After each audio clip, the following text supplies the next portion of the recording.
gotta sing into the microphone. I'll just. When Ron gives you the cue, start singing happy birthday. Happy birthday, dear Angie. Well, we'll get into it a little bit. We'll get into it a little bit to make sure she's on. Does she know about it? Oh yeah. She doesn't know you. No, she doesn't know you're No, gonna. but she knows she's. She knows the live broadcast. She will now. So you vets, I'm gonna have you introduce yourselves. We're live. We are live now. Yep. We're going. Where's Well, Jake's not here with the camera. He's in his office. the video's not on yet, just the audio. Okay. Well, they'll just hear us chit chat while we're waiting. All right. Then does Jake know that he's on demand? He's more worried about hockey, I think. Right now. Oh yeah. Yes, just waiting on Jake. Who are we missing?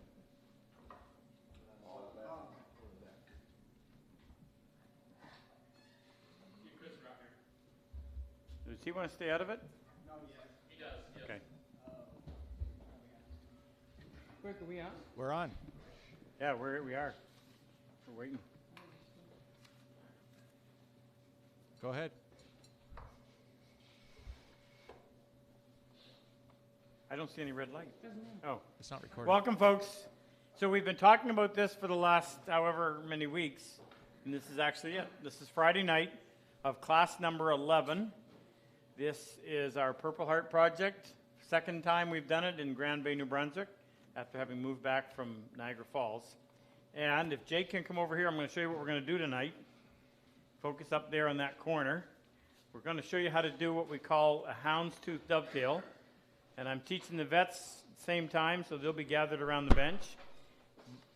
But before we get started, I would like to have them each introduce themselves. They are our honored guests.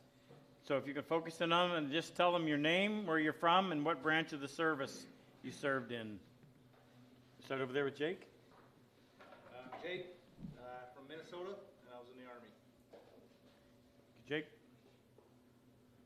I'm George. I'm from Knoxville, Tennessee, but I'm one of the civilians here. Yeah, we need to. They're the reason we're able to do it.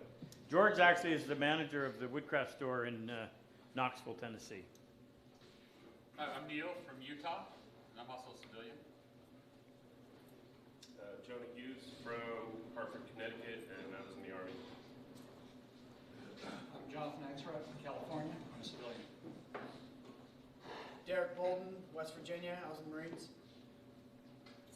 I'm Nick Brown from St. John, New Brunswick, and I'm a civilian. Charlie Ray from Northern Virginia, Army. George Peters, I'm from Clarksville, Tennessee, and I was in the Army. Chris Cosman from North Carolina, I was in the Army. My name's Thomas. I'm from Des Moines, Iowa, and I too was in the Army. Mark Renault from Lincoln, New Brunswick, currently serving with Canadian Army. David Benson. I was in the Navy and the Army. From New York. Make up your mind. Joshua Jers, Michigan, from the Army. Wait. From the Army? Yeah, I messed up. You're in Michigan. Yeah, it happens.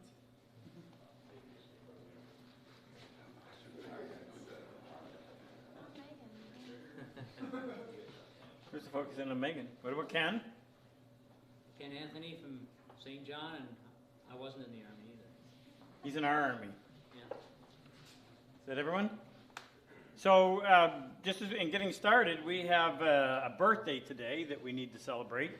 So, I got a letter a couple weeks ago from Angie, and she plans to come and join us sometime in the near future, but it's her birthday, and we couldn't go out there yesterday because she's sick with a cold, Ken. So we thought, since we can't take her birthday to her, we'll deliver it this way. So, on cue, everyone follow our maestro. Happy birthday to you. Happy birthday to you. Happy birthday, dear Angie. Happy birthday to you.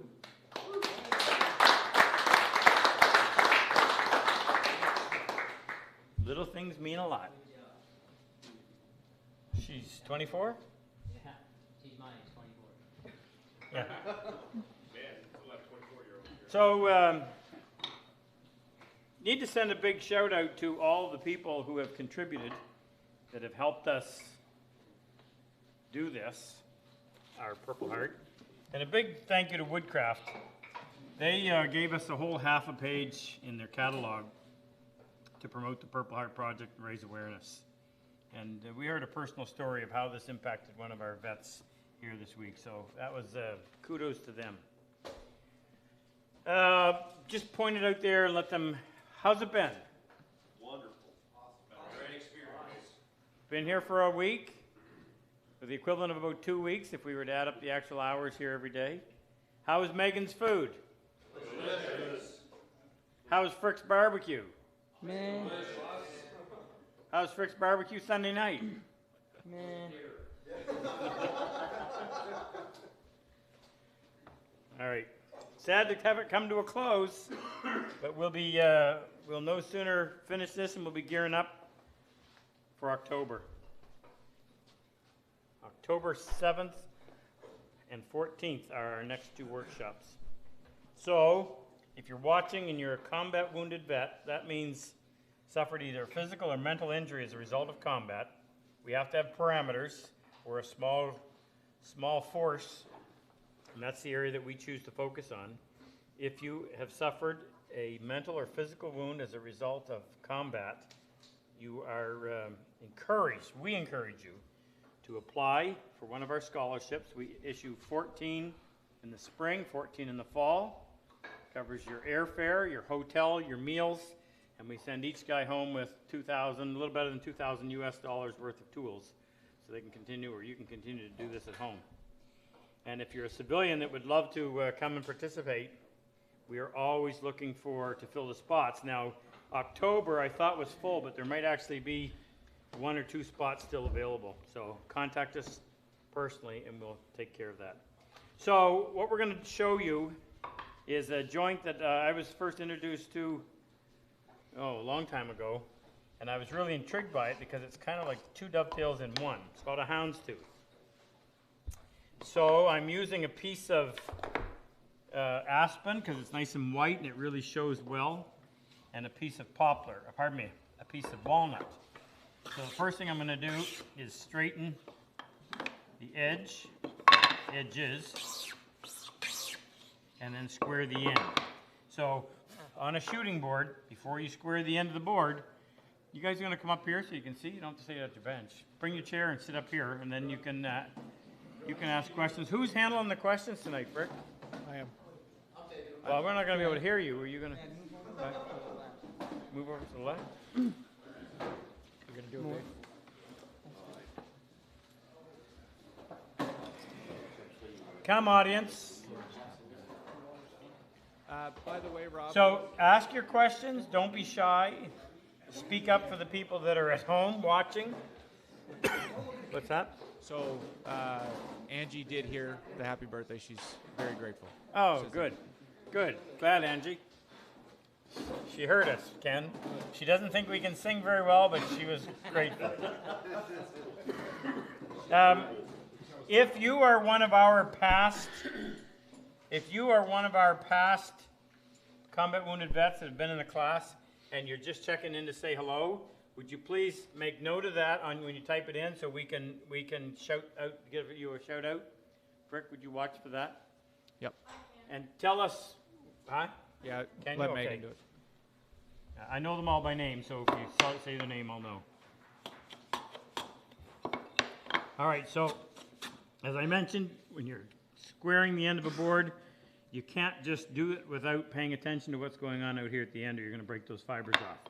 So pull the board away from the fence a little bit, cut a chamfer, then flip it around so that you have a little gap on that back side. Pull that blade in a little bit. Okay. So that will be my pin board. This will be my tail board. Any questions about this joint, gentlemen, before we get ramped up? Stage fright? What? Did you say you're doing a half blind or Nope. Oh, no, I'm gonna do a through okay, hound's tooth, yeah. The half-blind version takes a little too long. Is it a stronger joint? Actually, it is. Now, are you just setting me up, or do you actually? It's Yes, I set you up, that yes, exactly. thank you. It is a stronger joint because it doesn't weaken the baseline in order to increase the glue surface. You end up with two baselines, so you can get extra glue surface without causing that fatal failure. Now, if you didn't understand what I just said, what? I'll say it again. Your focus over there, Jake, can you focus? You can't? Okay, well then. Explain it at the end. Jake, give me one of your joints, please.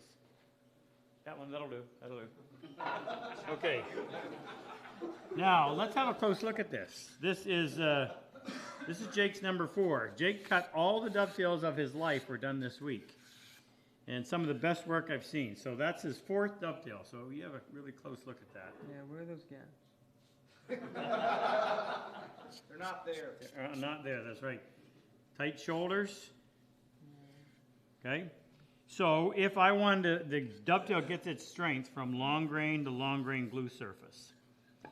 If I want to increase the glue surface, I have to put in another pin. And every time I put in another pin, I have to remove some of this wood. So if this piece of wood between my fingers is 3.5 inches wide, and I were to say, well, where is the weakest point between my fingers now? It would be right here at the baseline, because I've effectively removed, if we considered these each to be a quarter, 1, 2, 3, 4, we've taken an inch of material away from this, so we've gone from 3.5 inches down to 2.5. And every time we put in another one, we create a weaker joint, or weak point right there. But by putting in these little hound's tooth up in here, we're increasing the glue surface without reducing that weak line right there.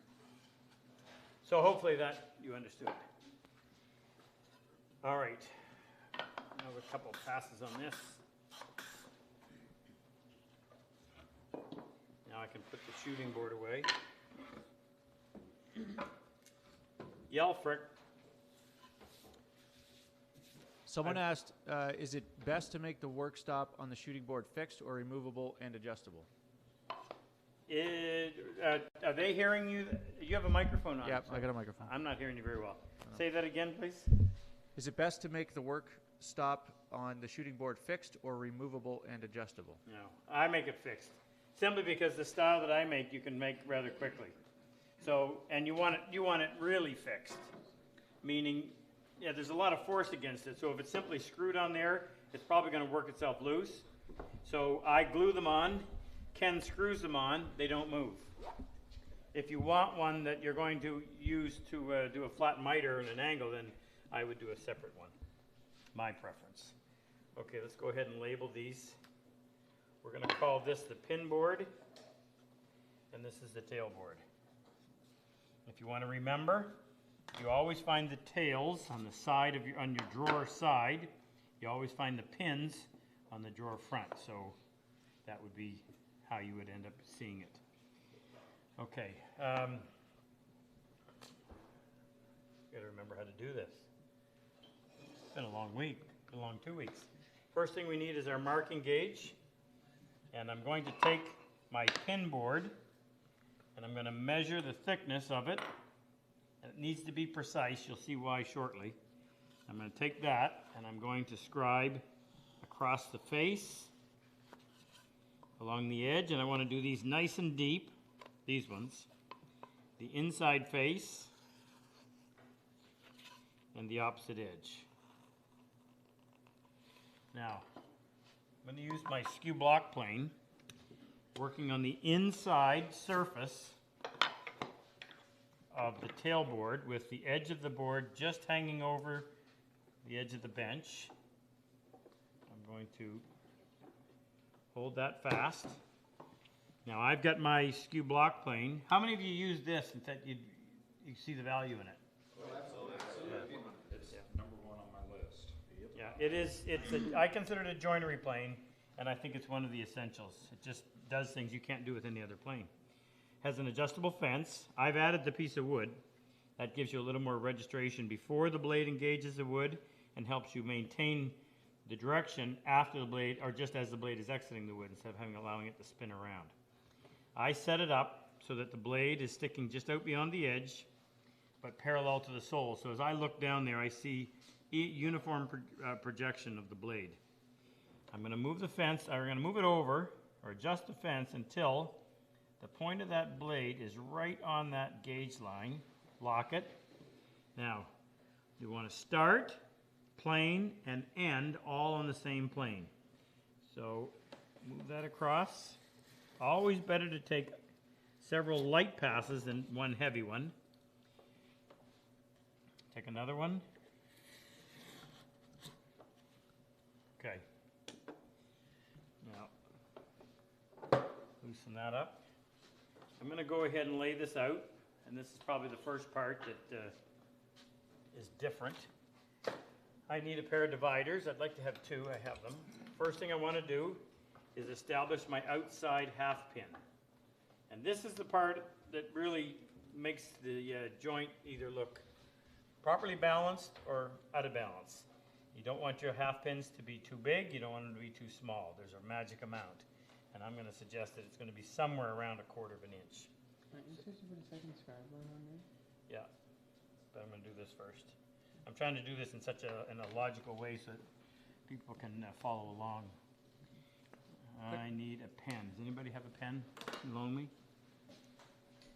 Now, if things look a little bit of a disaster, it's because we've had 2 classes back to back with very little break in between, and we run the class. We're in here at about 8 in the morning, and we stay until 11ish at night. So, and we've had 14 guys in each class, so we've been going hard. I got a quick question. Yeah, what is it? Would the Wood River rabbit plane work for the same task as the skew block? No. No, there's some big advantages to the skew block plane. One of them is the fact that it has a fence attached. Another is the fact that because the blade is skewed, when you push it along the wood like this, the skew of the blade pulls the plane this way, keeping it tight to the fence, which ensures you're going to get a nice accurate mark and you're not fishtailing. And the other is the fact that because the blade is skewed, it gives you your best surface or your best chance for a good surface when you're cutting across the grain. If you try to use any tool that cuts perpendicular, you run the risk of having these fibers roll. And if that surface is not nice and flat, when it comes time to putting it in the joint and now it's up against the other surface, you're going to see that irregular surface and it just shows up as a not so great joint. Okay, there's my 2 outside half pins. Now in this case I'm going to use 3 tails. So I'll go ahead and open the dividers, and I'm going to assume that you know how to do the Alan Peters method of laying out dovetails. So this ultimately will represent 1 tail and 1 pin. So starting on that half pin, I'm going to carefully step because I don't want to leave any marks yet. Didn't quite make it. Got to open it up a little bit. Anybody not got this part figured out after a week of? Didn't think so. Not this part. I'm really good at this part. Now they may be saying, "Why was that funny?" Well, come take the class. That's the only way to find out. Okay, that's what I want. That's how big my inside half pin is going to be. So I'm going to start over here. I'm going to leave a mark, and when I come here, I'll lift the dividers out, set them on this half pin, leave a mark, and leave a mark. Now, I'll go ahead and fill these in. I'm using a 1:6 ratio, which is over 1 inch down 6, and that translates into approximately 10 degrees.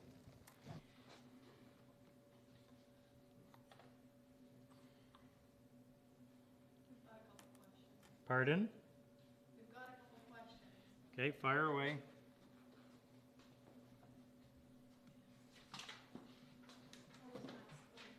You can't, Meg, I don't think you're going to be close enough to the mic. Why don't you use the microphone that's in there, Meg? Matt, this one's on you. Where are you? Who? Oh, I just Oh, Matt. Okay, so Jesse Griggs wants to know, does it matter left-handed or right, like if you use your left hand or right-handed? I meant On the to say skew Derek, block, I said Matt. yeah. I was just going to throw him a curveball. Say that again, please. Okay, so he said, does it matter if you do it left-handed or right-handed? He said, I'm left-handed, or does it have anything to do with the grain direction or something else? Well, for a skew block plane, my preference would be to have my board here planing like this. So if I had a left skew, and this is the most convenient area to use it, anywhere else I'm going to have to go get clamps to clamp it in place. This allows me to use the bench to do it. If I was to use a left skew, I'd be over here doing this, and this feels very awkward. So if you're left-handed, I would recommend you buy the left skew. If you're right-handed, the right skew. It does also bear in mind that it is there is a grain direction issue to take into account because the blade I can only go one way. I can't turn and go this way in case the grain is not running in the favor I want or in the way that I want. So there's a small argument to have both.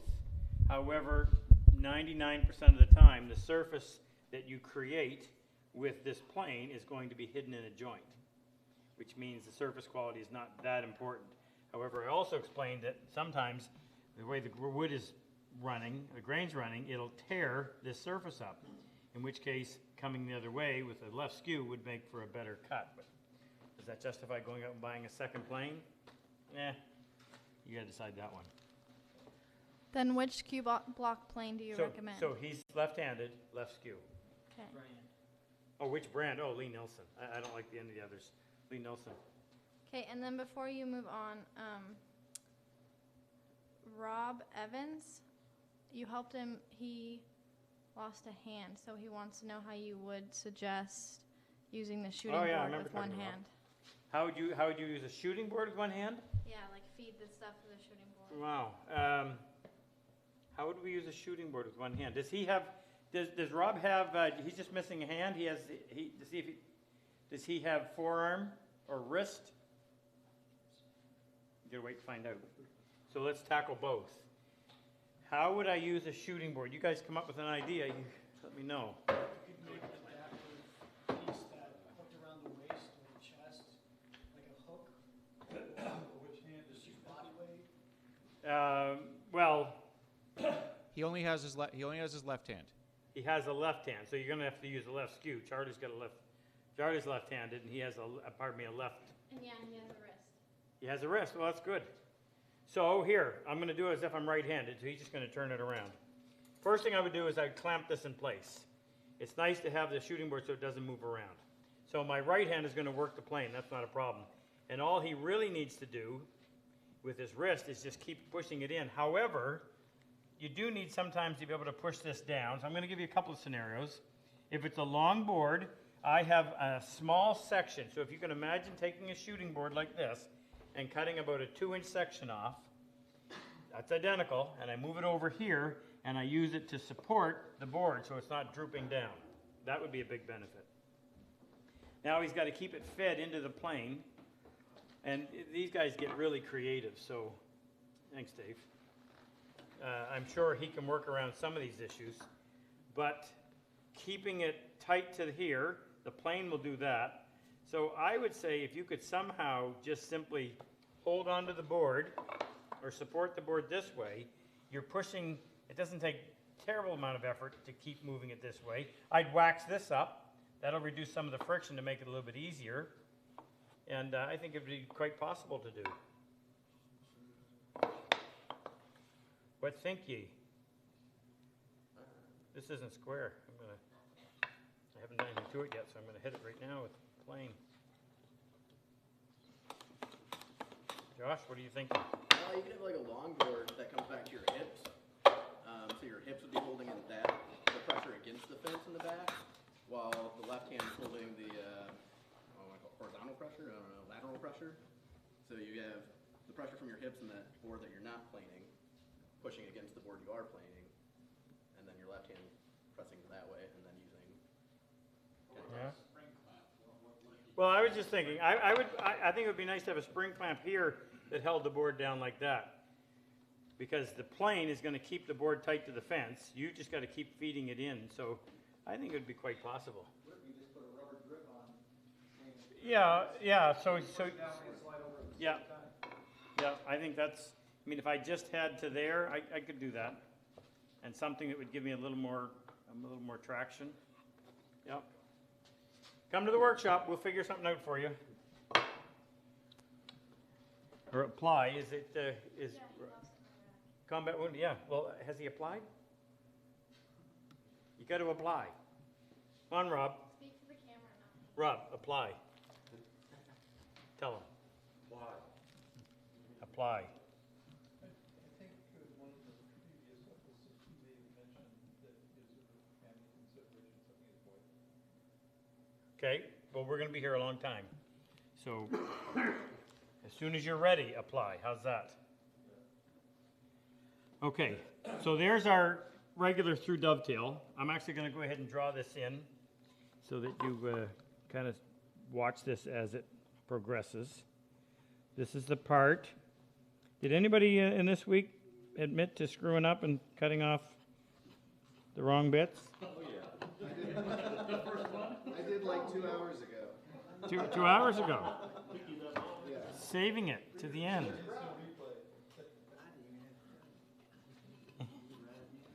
So I'm identifying the parts that should eventually leave. Okay, so now we want our hound's tooth. So in these tails, we are going to put some other little dovetails. First thing I have to do is decide, oh, this is what we'd be talking about. In these tails, I got to put another little tail, or another little pin, actually, and I have to decide where the base is going to go. One of the considerations is going to be your chisels, the smallest chisel you have. I'm going to pretty much split it in half, right there, and I'm just guessing at it. So what I'll now do is scribe another baseline along here. Don't have to do the edges, and then on the inside. Now, because I set my marking gauge to be the exact thickness of this piece, when they go together, they're going to be flush up here at the top. So now I can reference, let me see if I can kind of put this in place so that you can better understand.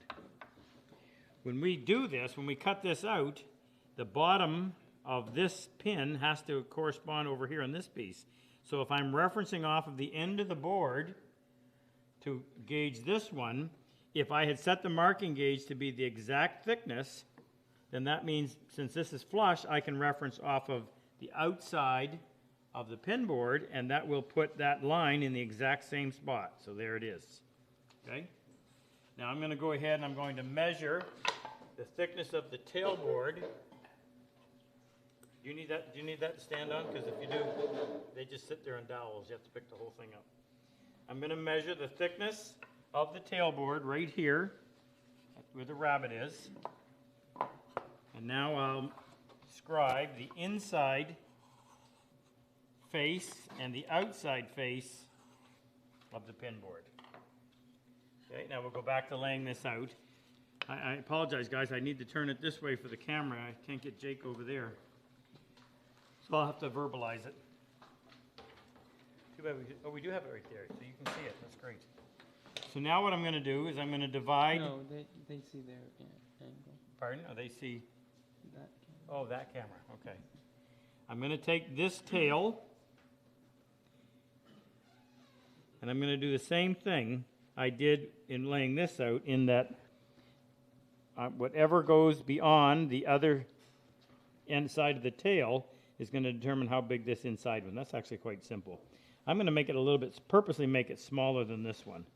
So I'm going to keep playing with the dividers until I'm going to go for half of this. So I want to adjust this so that when I start here, take one step, second step puts me right in the middle of this pin.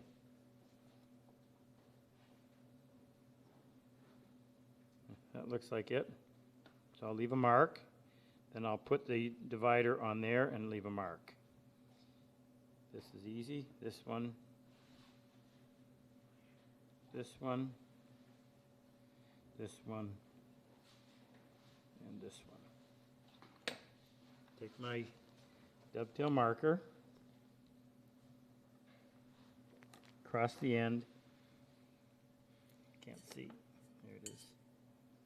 From that second gauge line. Up and across the end. Up and across the end. And then go over here and do the other half. You guys with me? Yep.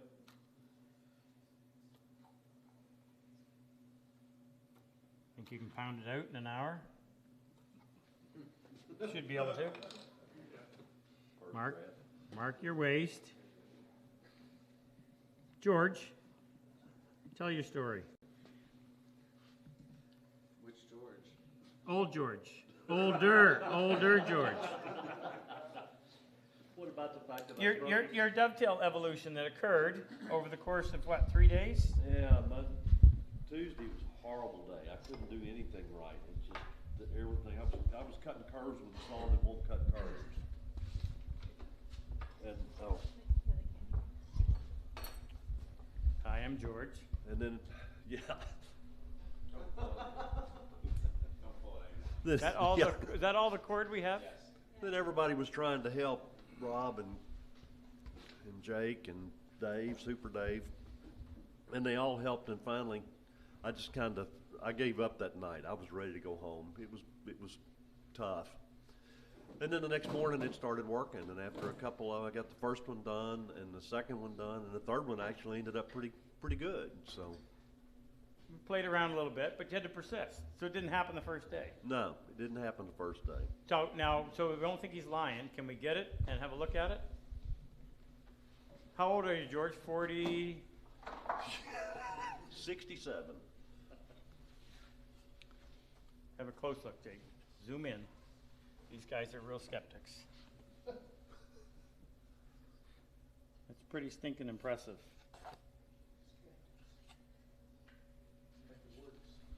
You gonna go home and cut that all up with your crosscut saw, George? No. Probably not. Not when your wife finds out how much that thing costs. I actually have used it, but Carefully. well, for mortise or tenon. All right. Thank you. Appreciate you being on the spot. So, Jake and I can share the same space. Get that standing plumb. That's what I'm doing with the square. Keep it low in the vise so it doesn't vibrate. Now, I've got to cut. Cuts across the end have to be perpendicular. So all we're doing is cutting essentially 2 sets of dovetails at the same time. So there's a fair bit of sawing. Line it up so that I see nothing on the right side of the blade except for that pen line. Now, when you're doing this, you have to determine the angle before you start to cut. So at this point, the angle is already set.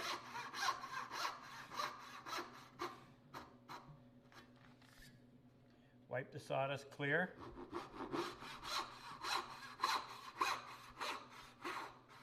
Right down to the line. You save yourself a ton of work if you saw right to the line instead of stopping short. If you go past it, well, that's just going to look sloppy.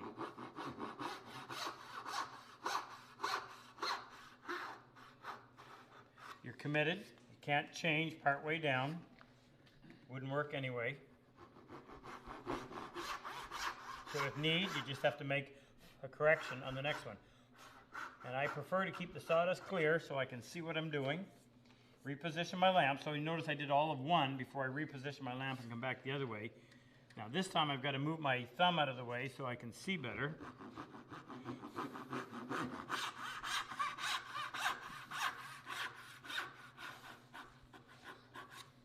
Now while I'm cutting these, I want you to go over there and ask Jake what he thought of coming to a workshop and getting to play hockey. Yeah, I didn't think it was going to happen, but We can't really hear it. Nice. Yeah, they needed, these Canadians needed an American to show them how not to All play right, hockey. take the mic away. So.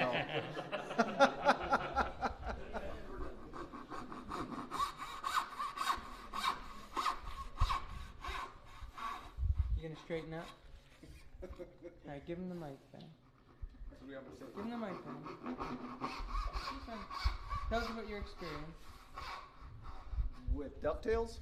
Well, he's a goalie, but he actually plays out. Yeah, I'm normally a Scored goalie. the first goal on Monday night. Yeah, beginner's luck, and then got a couple the second night. Yeah, these guys are like rabbits. They don't stop skating ever. One of them's a little more like a rabbit than the other. Yeah, you're pretty slow, Jake.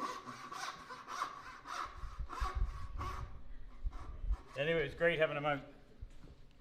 Last week we had Ryan, who was another vet, on the drive up from the airport, which is a 3-hour drive, happened to mention that he'd like to play hockey. Front saw, please.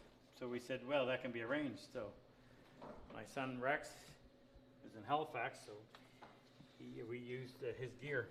Okay, so, oh shoot, I'm glad I got talking about this. I almost did the wrong thing. Don't cut anything else out. Chisel, please. Give me the one on the far end. Thank you. Beautiful handles. I wonder where they came from. That would be a mid. I need to put an edge on this real quick. We had a question, is a pen better than a marking knife for laying up the dovetail? Oh, yeah, there's a spot for a marking knife, but it's not on the layout. The reason is, if you use a marking knife when you're trying to lay out the dovetail, your pen is going to want to constantly follow the grain. So if it's a straight grain Wait, piece of...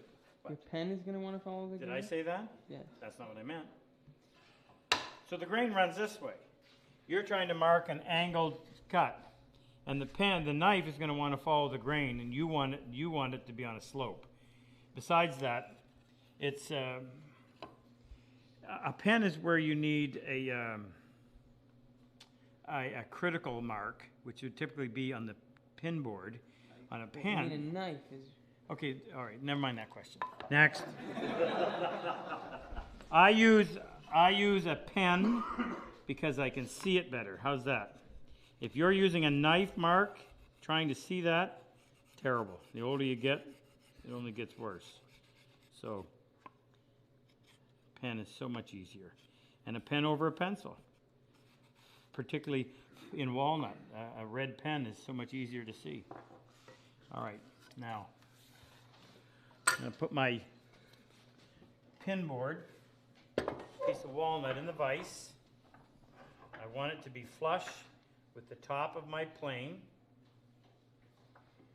Prop it up like so. Set it back. Now, before I do that, I need to go in and measure. Nice to have two marking gauges. I'm going to measure the thickness of my saw blade. So right out here at the tooth line, which encompasses the blade, the saw plate, plus the set of the teeth on both sides, I'm holding the gauge so that it's just on the saw blade. It's not touching the plane. Listen, hear that drop?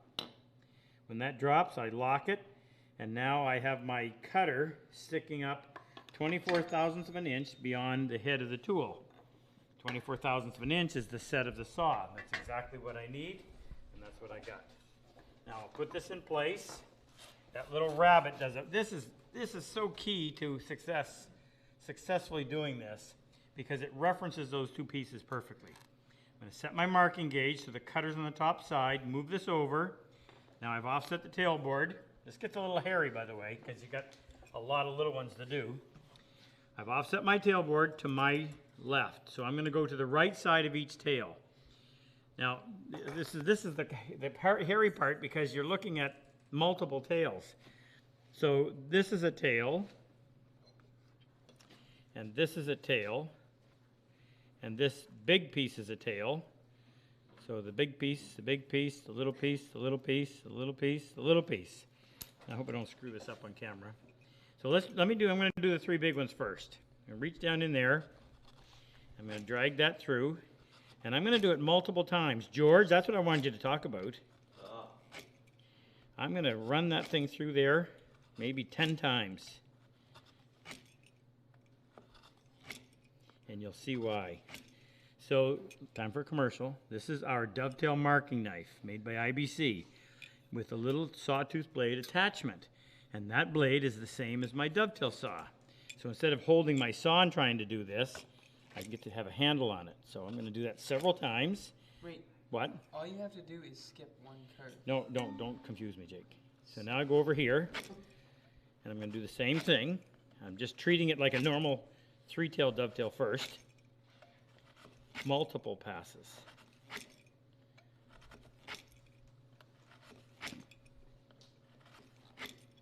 Then I'll go over to this one.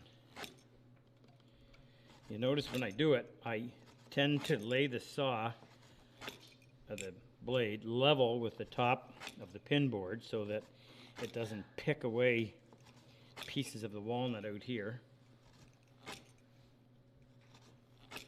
Okay? Now I got to go back and think.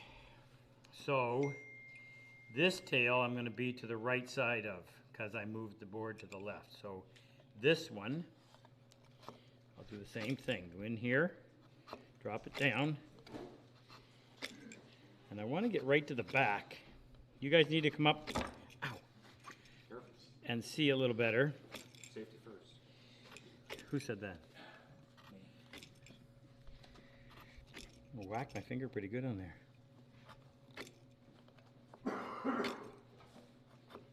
There's that little chip of wood I was talking about. We didn't rehearse this, so these guys are seeing it for the first time. It's our, It's still the same. You move the board to the left, so you're still going to the right of every yeah. pin, whether tail. it be a You, hound tooth yeah. or the full Yep. one, right? Yeah, you just have to recognize what you're looking at. Do it again. There's a reason why I'm doing this multiple times, and you'll see why.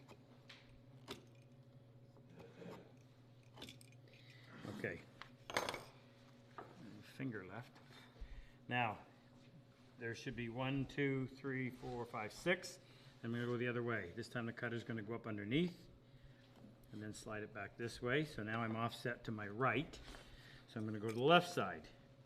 So the left side of this tail is right here.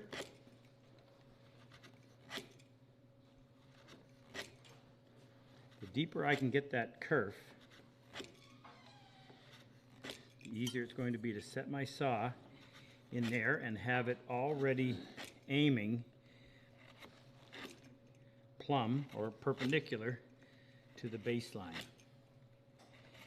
So George was having a hard time. He just could not get those cuts straightened out. Even with my technique, we use the saw to reach through. That's kind of an awkward thing to have to do. So we decided, I said, George, make those, use that dovetail marking knife, especially on pine, to cut that thing good and deep. And what'd you get down there, 3/16, maybe even 1/4 of an inch? Probably, yeah. So then when you set the saw on it, the kerf took over. There was nothing to it. Okay. Now, where am I, Jake? Right here, right? Move to the left. Move to the right, cut to the left.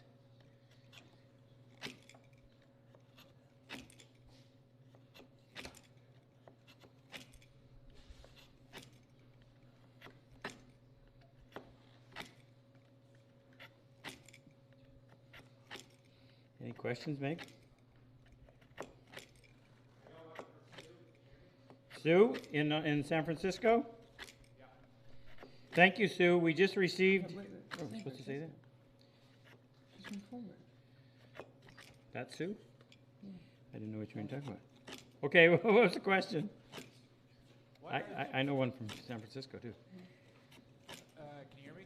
Yeah, loud. What are the dovetails called pins which stick out and tails which also stick out? I'll never get them straight. That's from Sue. Yeah, okay, I didn't quite understand that question. Hit me again. Yeah, why are the dovetails called pins which stick out, Oh. and tails which also stick out. Okay. I don't know. How's that? Why are they called tails? Why are they called pins? Because they both stick out. Well, they both flare. Sue, I'm gonna have to just say I don't know. I don't know. And if you find out, let me know. Okay. Apologize for not knowing, but can't know everything. I'm gonna mark my waist. This is critical because it's really easy to get confused.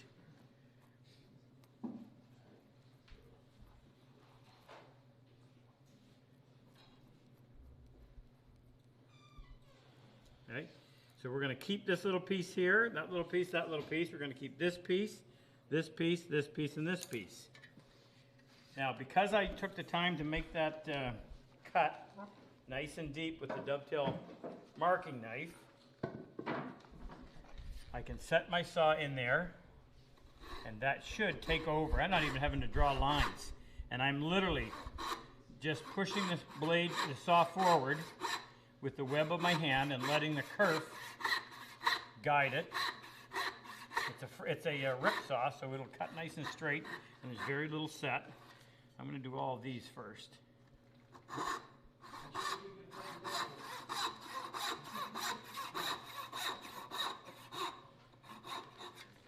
And this one.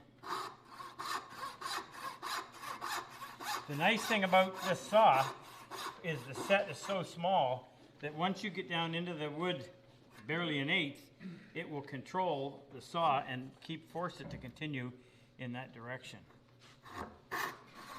There's no slop.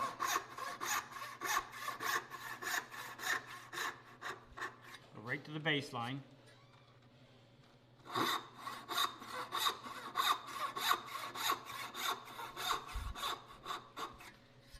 And then this one.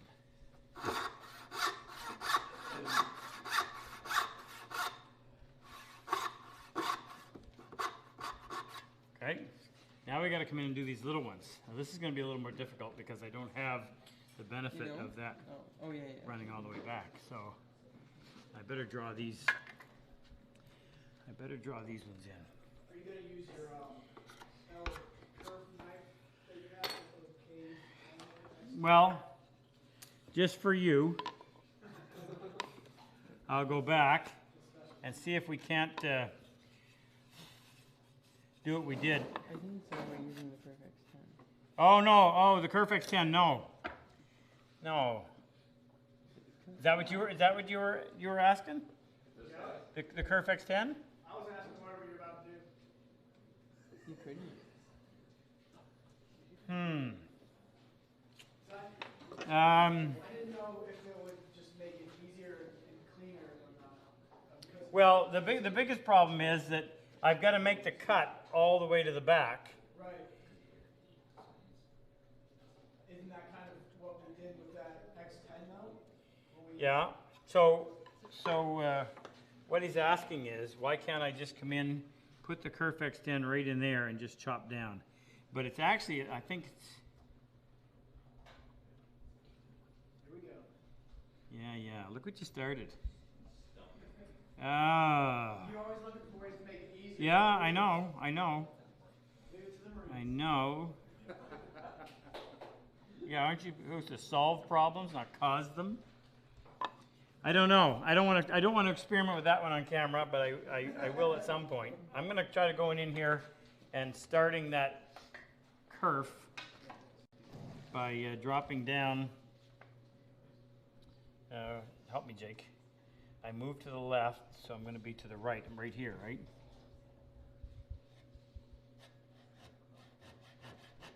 You don't have very much room in this one because I've got such a short little kerf on top, and I want to avoid going past that line. But this is such a great way to start cut. Now somebody here today, this week, clamped this down and said it was so much easier when the clamp was holding it. That's not a bad idea. Instead of me having to do it with my arm. Sean from last week says hi. Sean? Hello. Sean, dude, how are you, brother? Hope you had a safe trip home. Sean was one of our one of only 4 Canadian vets that we've had to date.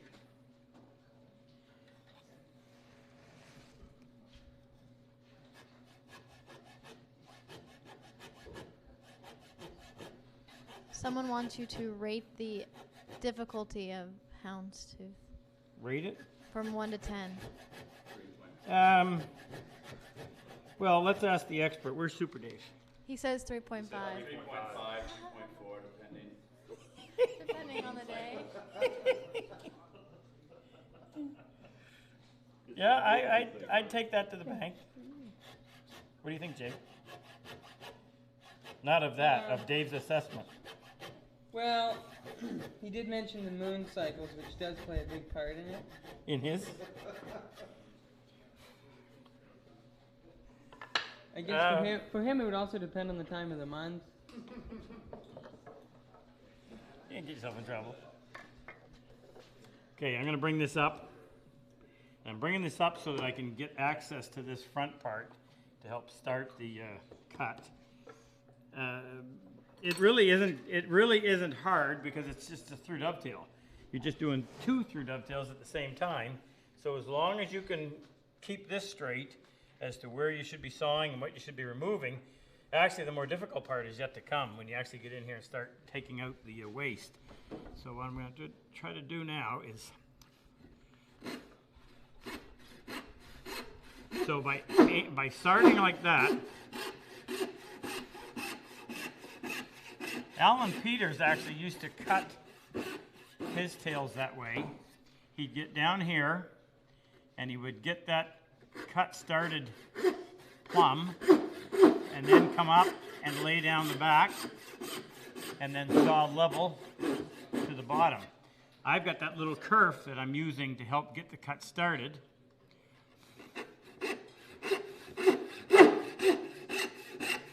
Now that vibration you're hearing is just because I'm having to have that up so high in the vise in order to be able to get my saw in there. I could put a block of wood behind it to help stiffen it up, but I can also hold it with my hand. Now, if I know Jake, the other Jake, he's sitting over there chomping at the bit to get at this.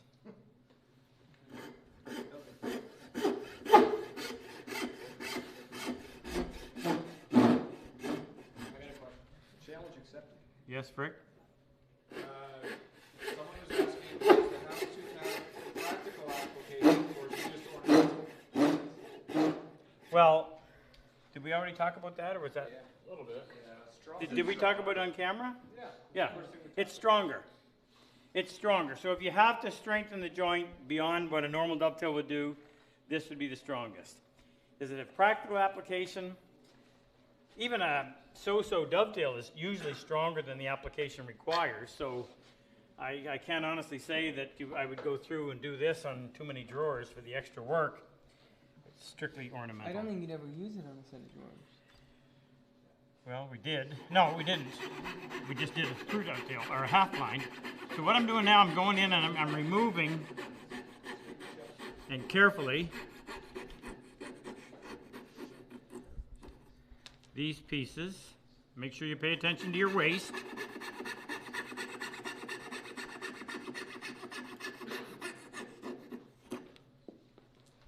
So you have to carefully mark out the waist.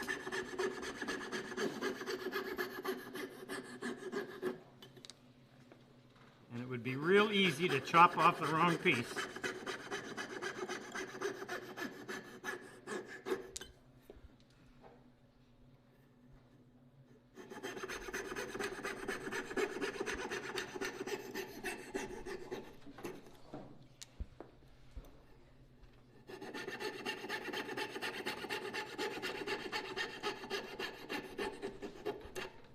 Okay, now I like to come in here and just saw.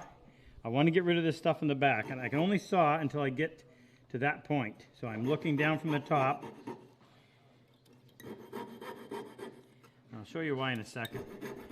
as simple as this. The sooner I can get that out of here, the sooner I can get solidified in my mind what it is I'm trying to do, or what's waste and what's not.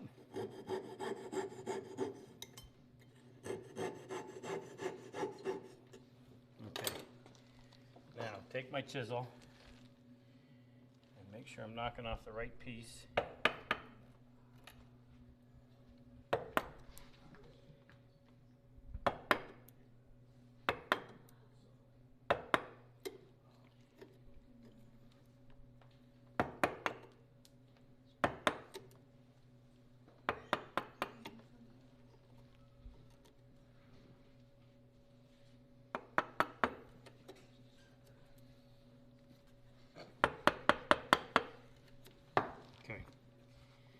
Now I have some idea what I'm doing. Put this down a little bit lower. Now I'm going to come right in and just lean on this and go until I want to remove a fair bit of material before I finally set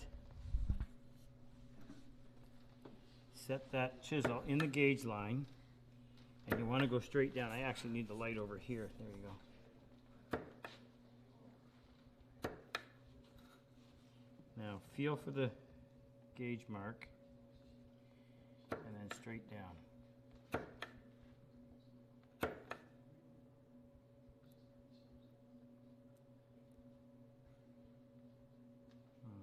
Kind of didn't quite get that where I wanted. That's close. Okay. Now, protect my bench. Been saying that all week, so it's a hard habit to break. Sit the chisel right in the gauge line. Careful not to go too far. You don't want to blow off that little hound's tooth. Do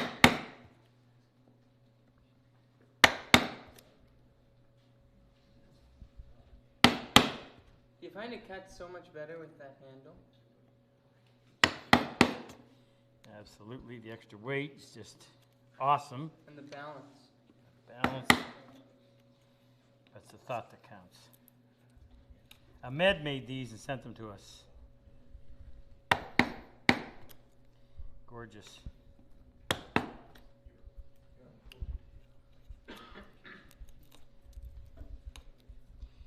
Okay, now turn this over. I need a chisel narrow enough to get in there, so 1/4 inch, please, but not the 17. Not the 17?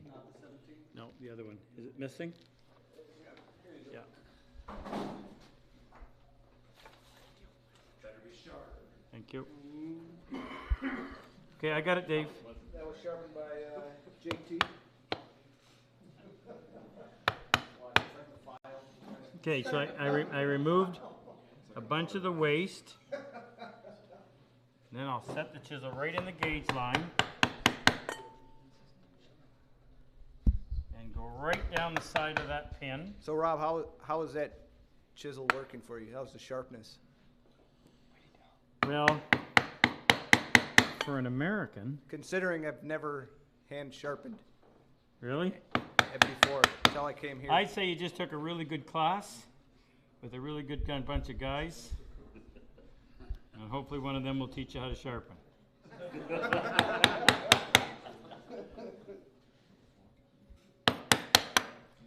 It's like your dovetails, Jake. Right on the money.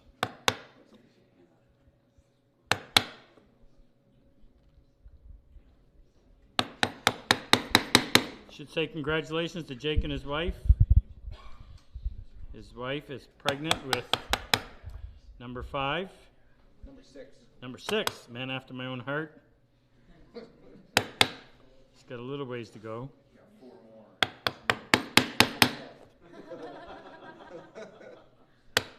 get busy.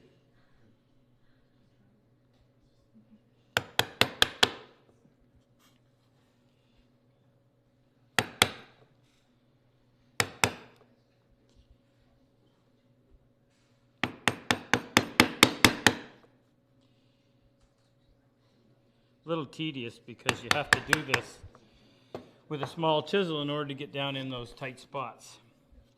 Now, I've got a meeting spot there that I haven't quite, No, maybe I have. No, I haven't. Haven't quite achieved the midway point, so I'm gonna go. Somebody underneath that board? I'm gonna go in here and on a fairly steep angle, finish that off. I'm being careful not to let it go all the way through because I don't want to come out and ruin the front. There was a bunch of pieces there. I don't want to come out here and ruin the front, so I'm holding it firmly with my left hand and just chopping until I feel it break through. Okay, now we'll set this in. I normally work in the back. I work at the front and work front to back, but I've got to come in here and get right underneath this piece.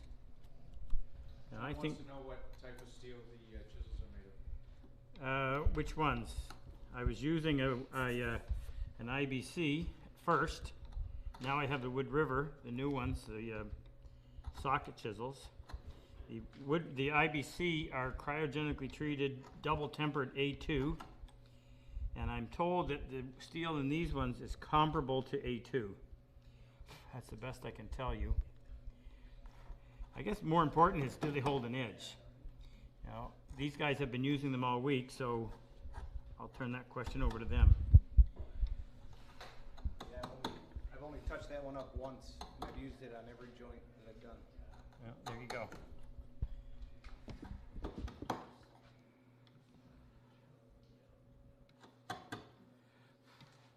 Now I'm just going right along the bottom of that big pin to make sure I'm tight.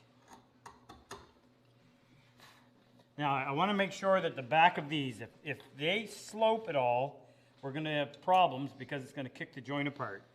So I'm going to use I'm going to reset my marking gauge to the setting that I used initially, and then I'm going to come in here and just slice right down the back.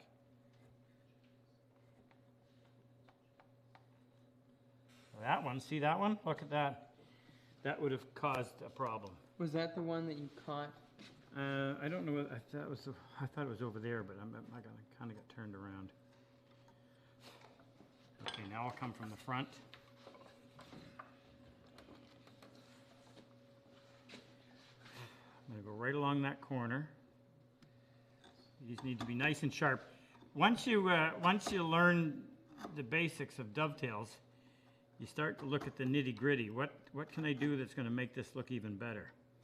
So when I'm grading them, I look for nice sharp corners. I don't want fillets, I want sharp corners, straight lines. So the baseline should always be nice and straight. And that's when it really starts to show nicely. Now I've got to come this way.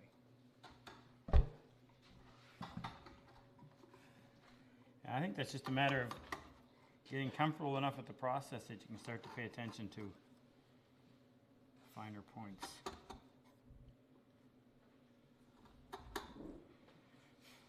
I don't want anything in these corners to prevent the joint from closing.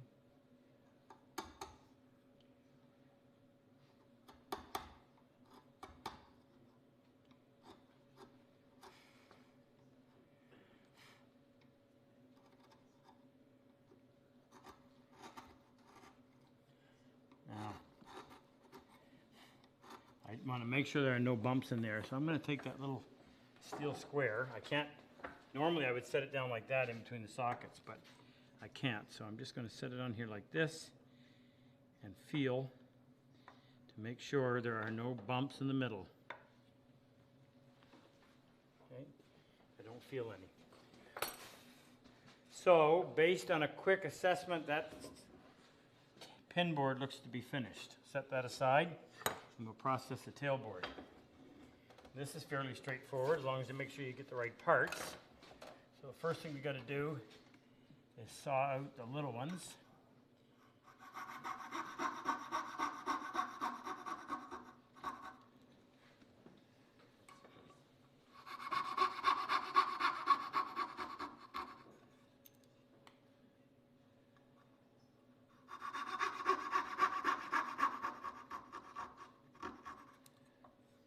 with me, Ken?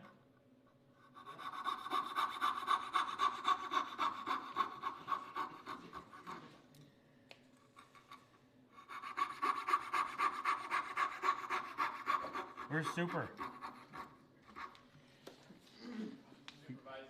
Supervise. Dave, are you going to miss us? Oh, yeah. You've lived with us more in the last 3 months than you have at home. Jake will miss me. You think? Oh, yeah. How bad? I've never had such an easy target. I know, right? Every morning, like, gets closer to me leaving, I see a tear in his eye. It's bigger. Dave, that's Puck.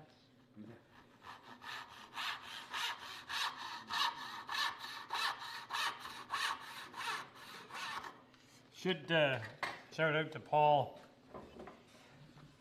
Paul, who is a lieutenant commander in the Canadian Navy, called us up about a month ago and said, look, I like what you're doing. I'd like to help. If you need any, shout.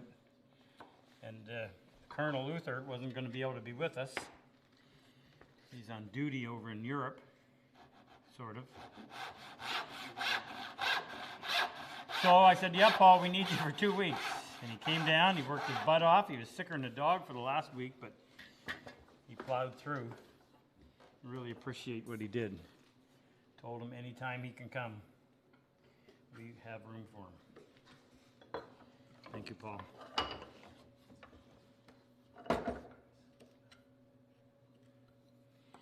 Okay. Now we got to get the inside ones. What happened to somebody have the pin board? That's all right. I'm just going to use it for backing on doing this. I need a quarter. I got a quarter. I need something small. You want to grab my 1/8 inch, Dave, please?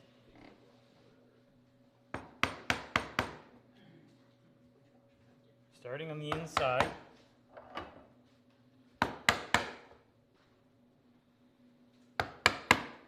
I'll go ahead and process these first while I'm waiting for Dave to bring that back.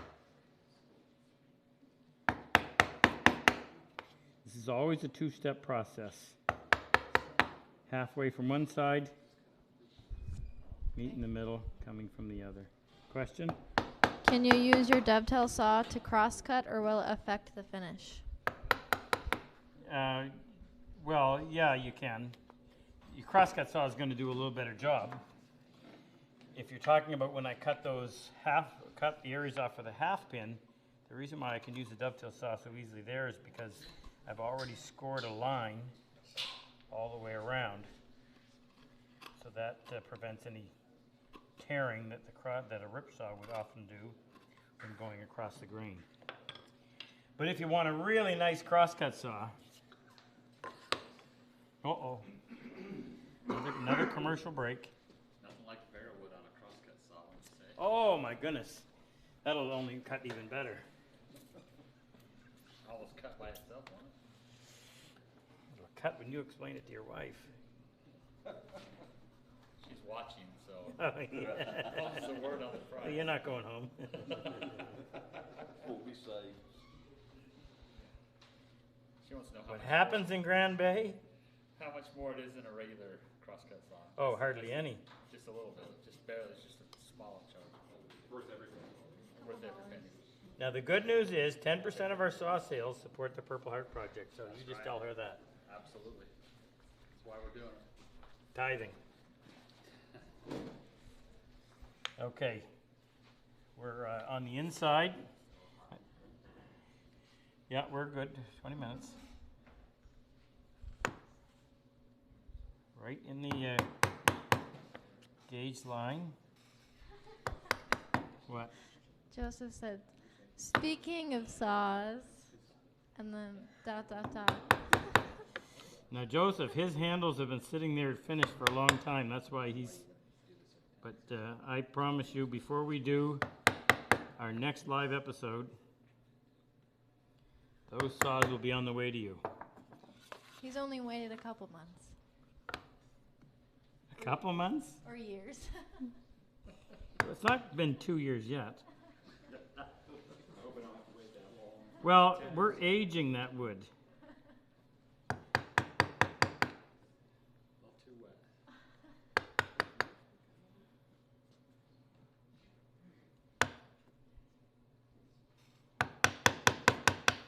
he shut me up. I was gonna say, that's a hefty promise.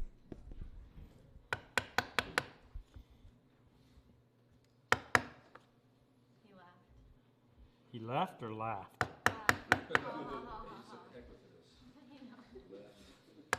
Another empty promise.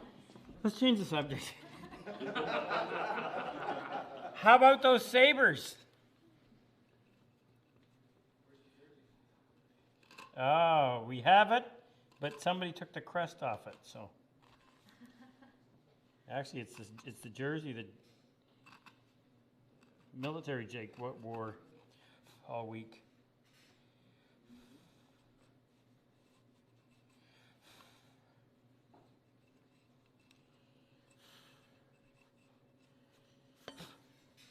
Now, I'm having to sneak in there and get those corners clean. This is where you really, if you take the time to saw right to the line, then all you got to do is come in and remove the waste in between. If you don't make it all the way to the line, now you're forced to come in and in very cramped quarters, get right in those corners. Okay, so that looks, everything looks clean except that one. There. Okay. Next move is cut all your chamfers on the inside, stepping in about a 1/16 of an inch before you run down the side. I don't think anybody did that this week. Did anybody accidentally chamfer the entire length and end up with little triangular holes? Not that I know. I mean, there were holes, but not. It wasn't from, they might have chamfered it.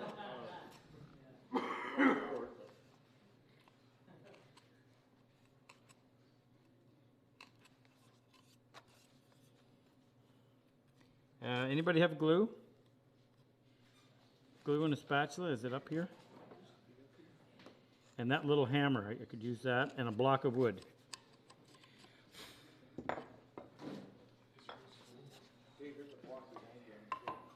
Okay. Put that in the vise.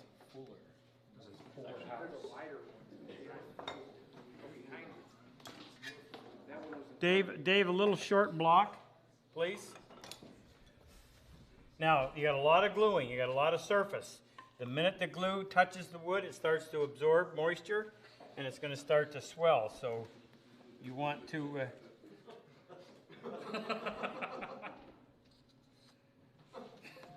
You want his spit?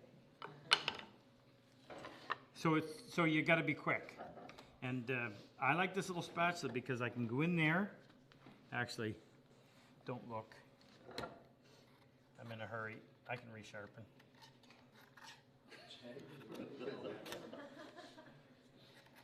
I can all hear them screaming at me now. What did you do to your chisel?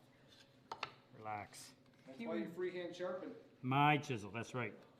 That's right, Jake. You can do that when you know how to freehand sharpen. So watch what I do. Just come in here like that and just squeeze it. Hmm?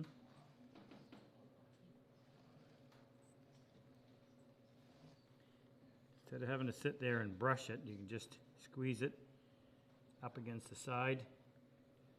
Delivers it over the entire surface. Now this one. You said a heart healthy amount, right?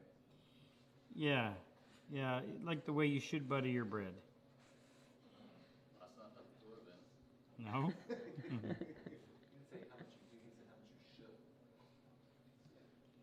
How much I should. And I do both. I do. Okay, I missed that one.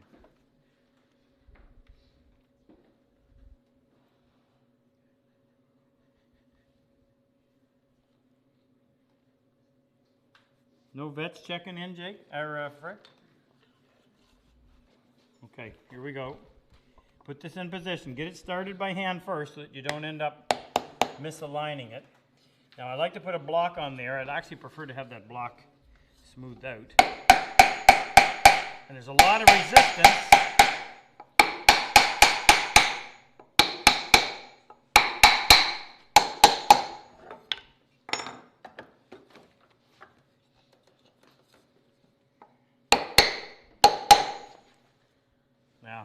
I need to get that tight. So what I'm going to do is put it right here. Check it for square. And then pound on this.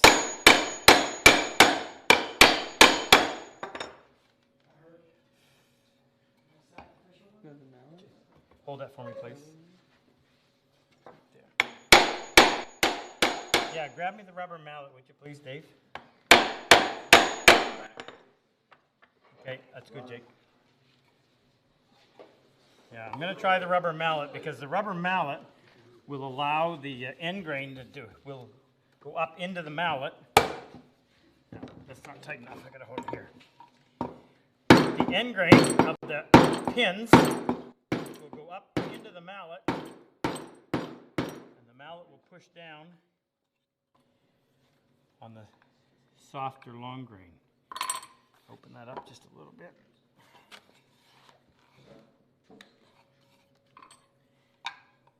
Good, square. All right, let's plane it up and see.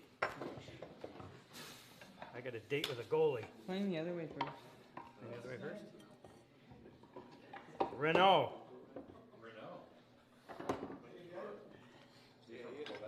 Yeah, Renault's French. He speaks a lot of French when he plays. That's not the same one. That would be Roy. Different dialect. Oh, that's the other guy? Yep. So I'll just plane until all the pen marks are gone. Now, I went a little heavy on the gauge lines, so you can still see them. If I was doing a piece of furniture, I would purposely lighten up on the gauge mark on the front so that it didn't show, or it was easy to get rid of. It's cool when you open these up because you can actually go in and find little pieces.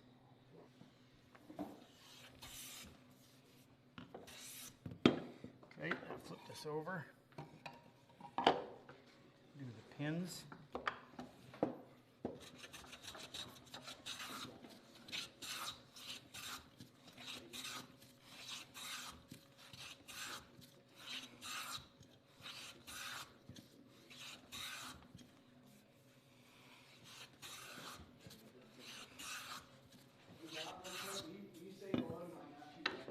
Pardon? My nephew Landon, we used to say hello. Your nephew Landon? Where does he live?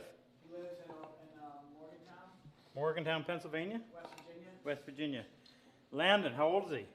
He's 6. Hey Landon, how are you? It's your uncle? Yeah. He's a good guy. That's not true, but hello. Yes, he is a good guy. We had him for a week. He eats a lot. Does Landon work wood? Going to? Throw sticks and whatnot. Watch his woodworking videos? Yeah. Does he eat crabs like his uncle? Construction. We're heavy machinery right now. As he gets older, he'll get stronger out there.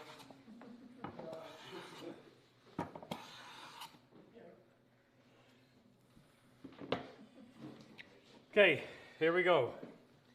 Through Hounds Tooth. Really strong. We grade that. Not bad. Maybe a little bit of a gap right there. A little overshoot right there. But pretty close. That actually I think was when we were working with the sawtooth blade. So pass that around, have a look at it. Right. Yes, we'll have to work on that. Okay, so grateful to have you guys here. Thank you for what you do. Certainly appreciate the service that you have rendered your country. And we're here because of you. You've got the rest of the night to practice this. We are going to play hockey, but we'll be thinking of you. Thank you for your support. It's because of the civilians that have come to the class and the people that donate and the people that help us find the vets. So let me, in parting, I always want to remind you of this. Yes, we can always use money, but that's not what we're looking for. What we're looking for primarily are combat wounded vets who need our help.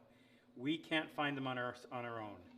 In fact, no agency's been able to help us either. We typically find them because individuals alert us to a relative, friend, neighbor that they know is suffering with this, and if they can get in contact and have them reach out, go to our website. All they have to do is prove that they're honorably discharged, or they can actually still be active duty. They have to be able to get into Canada. If they're not a Canadian already, they have to have a clean record, and they have to write a half a page on why we should bring them. I tell them, I said, write it like you're talking to your therapist. You won't exaggerate, but you're not going to hold back. We're not trying to be nosy, but we have to treat this like triage. Super Dave, Colonel Luther, Jake, and I sit down and we review them all, and then between the four of us, we try to come up with who we think need it the most. Our next intake is in August for the October workshop, which is October 7, October 14. So please, if you know anyone, alert them to our program. Go to RobCosman.com. Rob, Yes. you should mention that they need to reapply. Yes, and if you've applied and you didn't make it the last time, apply again. Maybe you didn't write it well enough. Or maybe you just happened to apply when there was a lot of guys that were really badly needed it. But we never say no. We don't keep the old ones, but you're welcome to apply. And don't forget to order a t-shirt. Who's wearing one? Megan? Our Purple Heart t-shirt. Go over there. Ken's got nice and clean. Wood is good. Turn around, Ken. Wood is good. Advertise our cause. Spread the word. Help us help these guys. And you'll feel so much better for it, and so will they. We've had some great success stories. And I think of Sean from our last class and the email that he sent me. Last word for you, Dave. We got about 15 minutes of questions that need answering. They're not going to get it. Wait till the last minute, don't take. Yeah. What's the motto? If you wait till the last minute, it only takes a minute. That's what we live by. All right, we'll see you in 2 weeks. Thanks for joining us.